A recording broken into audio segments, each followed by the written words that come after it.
അഞ്ചൽ ഉത്രാപതക്കേസുമായി ബന്ധപ്പെട്ടുള്ള സ്ത്രീധന പീഡനക്കേസിലെ 4-ാം പ്രതി അടൂർ പറക്കോട് ശ്രീസൂര്യയിൽ സൂര്യയ്ക്ക് ജോലിക്കായി വിദേശത്തു പോകുന്നതിന് കോടതിയുടെ അനുമതി.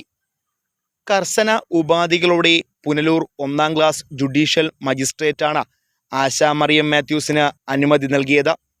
പാസ്പോർട്ട് ലഭ്യമാക്കുന്നതിന് എതിർപ്പില്ലെന്നും 2 വർഷത്തേക്ക് നേരിട്ട് ഹാജരാകുന്നതിൽ നിന്നും ഒഴിവാക്കുന്നതായും ഉത്തരവിൽ കോടതി വ്യക്തമാക്കി.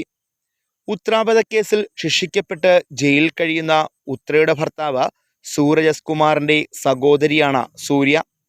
MBA ബിരുദധാരിയായ തനിക്ക് കേസിൻ്റെ പശ്ചാത്തലത്തിൽ കേരളത്തിൽ ജോലി ലഭിക്കുന്നില്ലെന്നും ഇതിനാൽ വിദേശത്ത് തൊഴിൽ തേടിപ്പോകാൻ പാസ്പോർട്ട് എടുക്കുന്നതിന് അനുവദിക്കണമെന്നും കാട്ടി സൂര്യ ഹർജി സമർപ്പിച്ചിരുന്നു.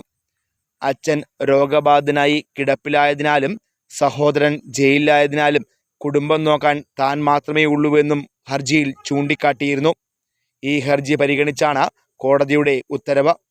അഭിഭാഷകനായ അനീസ് തങ്ങൾ കുഞ്ഞാണ് സൂര്യയ്ക്ക് വേണ്ടി കോടതിയിൽ ഹാജരായത്.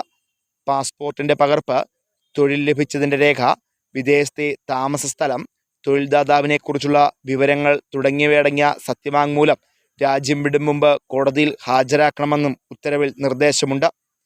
2020 മെയ് 6-ന് അഞ്ചൽ ഏറത്തെ സ്വന്തം വീട്ടിൽ ഉത്ര പാമ്പുകടിയേറ്റ് മരിച്ച സംഭവവുമായി ബന്ധപ്പെട്ടാണ് സ്ത്രീധന പീഡനക്കേസും പോലീസ് രജിസ്റ്റർ ചെയ്തത്.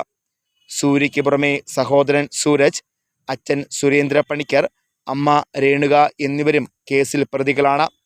കൂടുതൽ സ്ത്രീധനം ആവശ്യപ്പെട്ട് പീഡിപ്പിച്ചു, വിശ്വാസവഞ്ചന നടത്തി, തെളിവ് നശിപ്പിച്ചു തുടങ്ങിയ കുറ്റങ്ങളാണ് ഇവരുടെ മേൽ ചുമത്തിയിട്ടുള്ളത്. Fox TV news bureau, Punalur.